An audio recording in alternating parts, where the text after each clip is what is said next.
Welcome to the Father and Son Talk Show.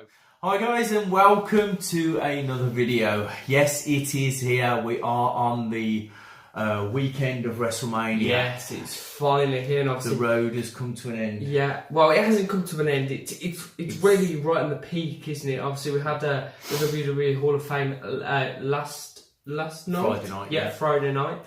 Some great inductees, obviously Goldberg, Mark Henry, Kid Rock, and Jeff Jarrett. Yeah.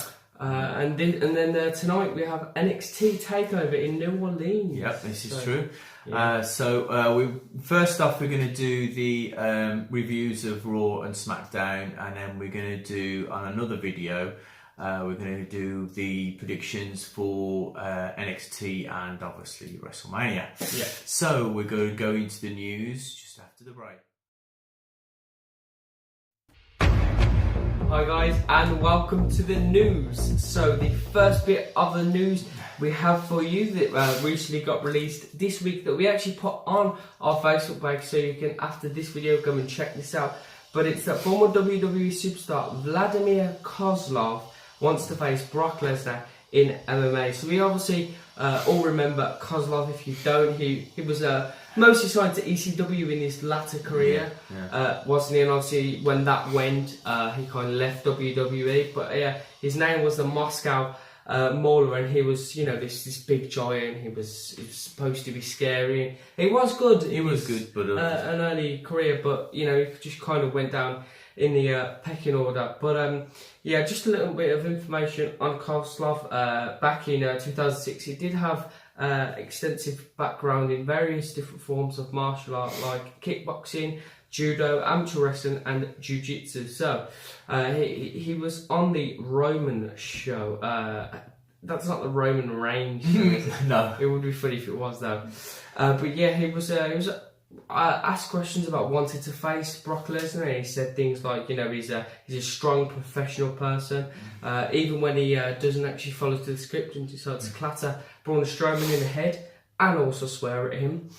And yeah, he was just saying that he would love to fight him. I think this would be a very good match because they're both very alike, they're both very strong, they probably weigh the same amount, and they are both very good competitors. And then they also asked him a possible return to the WWE. That'd be quite interesting. I don't think there's a place for him. Maybe there could just be, a one hit. Might come down for the Raw, for the Raw Rumble appearance, something like that. Maybe in the Andre Giant Memorial Battle Royal at SmackDown.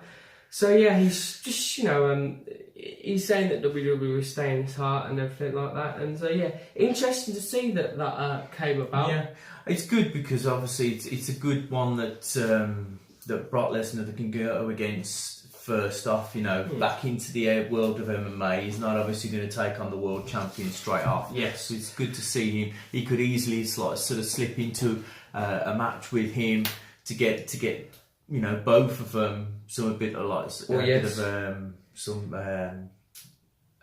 spotlight on them sort of thing. And and obviously, the champion in UFC at the moment is being arrested, hasn't he? Conor McGregor. Obviously, which we won't get into because this isn't a UFC talk show. But yeah.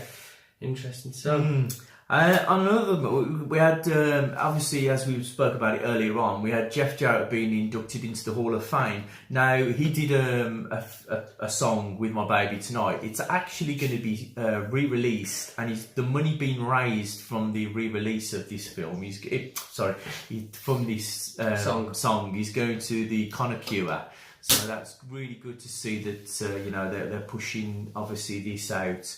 It was a country and western song, if you don't remember it, and there was a little bit of story between it because even though Jeff Jarrett had sort of released it, it was supposed to have been the Road Dogg that actually had sung it in the first place because Jeff Jarrett's singing wasn't up to scratch. But it's good to see that they're doing something for Conor Cure. But yeah, WWE did a lot for charities. And it's great to see, because they're a great worldwide brand, and they have to do something to look good, and they always do.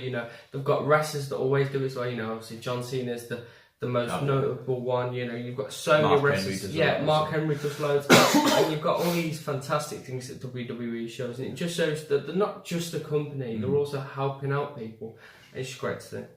And on to the next one, we had the winners finally of the mixed match tag team was Miz and Asuka. So obviously now she still retains her undefeated streak. So that's good to see that they've not actually lost. You know, they kept that going. So obviously she is officially undefeated. Yeah. You know.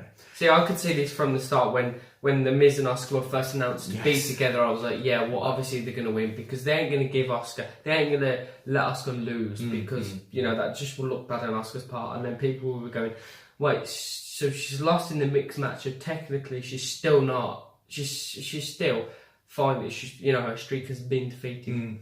Exactly. And that was the news. So we will now go into the Raw review. See you after the break.